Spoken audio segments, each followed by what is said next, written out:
Hey kids, welcome to our little Grizzo TV.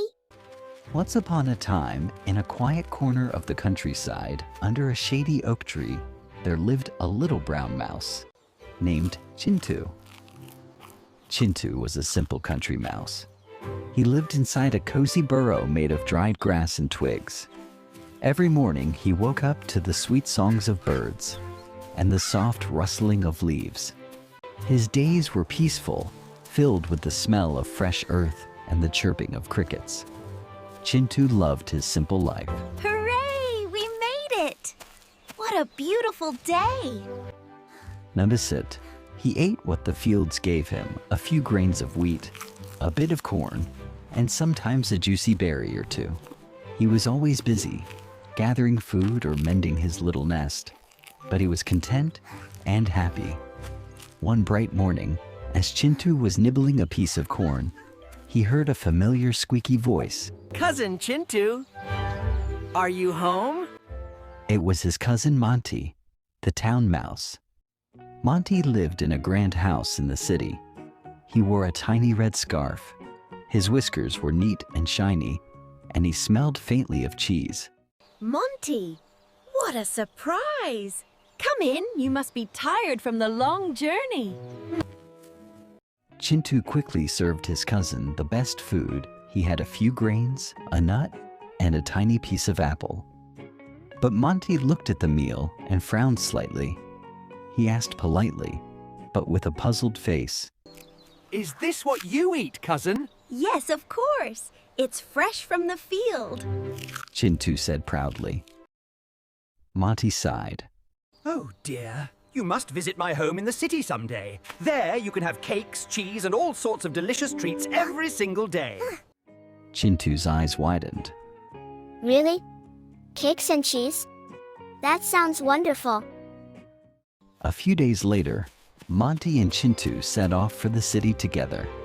And they ran across fields, crept through gardens, and finally reached a big, shining city full of noise, lights, and people.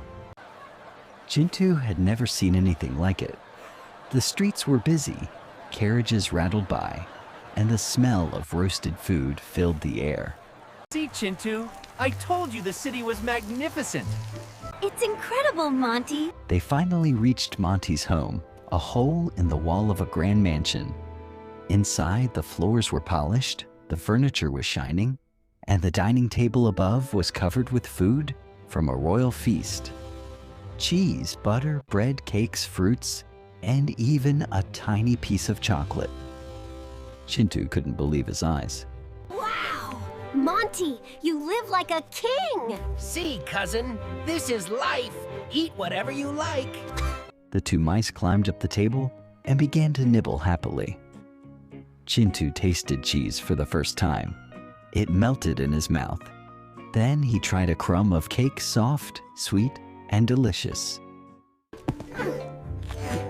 This is amazing! Now I understand why you love the city so much. But just as they were about to taste a piece of buttered bread, the kitchen door flew open. A huge black cat entered, its eyes gleaming in the dark. It growled softly, stepping closer. Chintu froze. His heart raced. They darted under the table. The cat's paws swiped just behind them. Whoosh! Missing them by a whisker. Inside the hole, Chintu panted. Is it gone?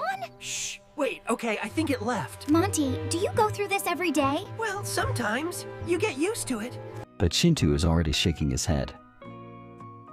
The next morning, Chintu packed his small bundle. Where are you going? Back home, cousin. Thank you for your kindness. But I'd rather eat dry grain in peace than cheese in fear. Monty blinked, then smiled sadly. You are right, Chintu. Perhaps I should visit your quiet home more often. You are always welcome, cousin. My door is small. My heart is big. And so, Chintu returned to his calm countryside, where the air was fresh, the nights were quiet, and danger never lurked behind every corner. He looked at the golden fields and smiled. Simple food and safety are better than luxury and fear, he whispered to himself, munching happily on a grain of corn. Peace and simplicity bring true happiness, not riches or fancy things. Remember, kids, happiness doesn't come from fancy food or shiny things. It comes from peace, love, and being safe where you belong.